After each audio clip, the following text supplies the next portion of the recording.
दुनिया के सबसे पहले ताकतवर बादशाह नमरूद को जब लंगड़े मच्छर ने मारा, उससे पहले हमारे चैनल को सब्सक्राइब कर लीजिए और बेल आइकन को दबा दीजिए, जिससे कि आपको नोटिफिकेशन मिल जाएगा। दोस्तों, दुनिया में सिर्फ 4 लोग गुजरे हैं जिन्होंने सारी दुनिया में हुकूमत की। इनमें से 2 मोमीन और 2 काफिर बादशाह थे। 2 काफिर बादशाह नमरूद और बख्ते नसर थे। ये दोनों इराक के बाबुल शहर के हुक्मरान थे। करीब 5000 साल पहले की बात है। हजरत नूह अलैहि के बेटे साम की औलाद कनान का नमरूद नामी बेटा इराक के बाबुल शहर में हुकूमत कर रहा था। नमरूद ही सबसे पहला बादशाह था जिसकी हुकूमत सारी दुनिया पर थी। नमरूद पहला शख्स था जिसने सर पर ताज रखा। उससे पहले किसी हुक्मरान ने सर पर ताज नहीं सजाया था। नमरूद के महल और राजधानी बाबुल में ढेरों बुत थे, जिसमें नमरूद का बुत सबसे ऊंचा और आलीशान था। बाकी देवी देवताओं की मूर्तियां छोटी थी। इसका मतलब वो खुद को सबका खुदा मानता था। हजरत इब्राहिम अलैहि, जिनकी याद में हम कुर्बानी करते हैं, उन्होंने नमरूद को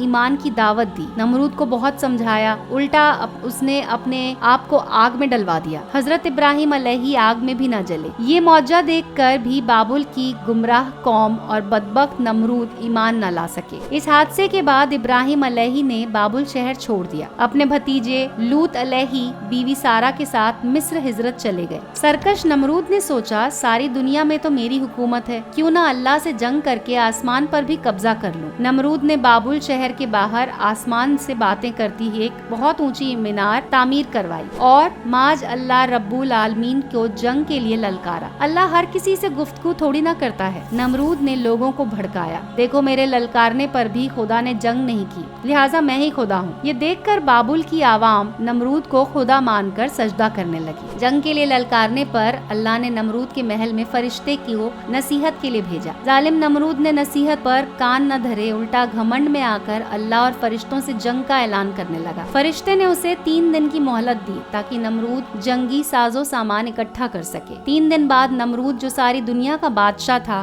दुनिया के कोने कोने से फौजें इकट्ठा करने लगा और मैदान में आ डटा। अल्लाह ऐसे जालिमों से बदले लेने के लिए जो घमंडी और सरकश होते हैं, अपने ताकतवर फरिश्तों को नहीं भेजता, बल्कि अपने सबसे कमजोर शय को भेजता है ताकि घमंडी का घमंड चूर हो सके। लिहाजा अल्लाह ने नमरूद के लश्कर का सामना करने के लिए मच्छरों की फौज को भेज दिया। करोड़ों अरबों मच्छरों ने चंद घंटों में नमरूद की तमाम फौज का सारा खून चूस लिया, जिसमें गोश्त भी बाकी न छोड़ा। नमरूद की सारी फौज मच्छरों के हमले से मारी गई। मच्छरों में से एक लंगड़े मच्छर को अल्लाह ने हुक्म दिया कि जाओ, नमरूद की नाक के रास्ते उसके दिमाग में दाखिल हो जाओ। अल्लाह के हुक्म से लंगड़ा मच्छर नमरूद के दिमाग में घुसा। लंगड़े मच्छर ने नमरूद के दिमाग की नसों में ठिकाना बना लिया। मच्छर के काटने से घमंडी नमरूद का सर दर्द से फटने लगा। वो दरबारियों और नौकरों से अपने सर पर जूते पिटवाने लगा ताकि उसे सिर दर्द में राहत मिले। इस तरह बाबुल के भगवान की उसी के दरबार में सरेआम पिटाई होती थी। सर पर जूते खाते खाते नमरूद को जमाना गुजर गया। लंगड़े मच्छर ने उसका जीना हराम कर दिया। आखिर एक दिन दिमाग की नस फटने से इस काफिर और घमंडी बादशाह का हमेशा हमेशा के लिए खात्मा हो गया। जो खुद को खुदा मानता था, उसे अल्लाह ने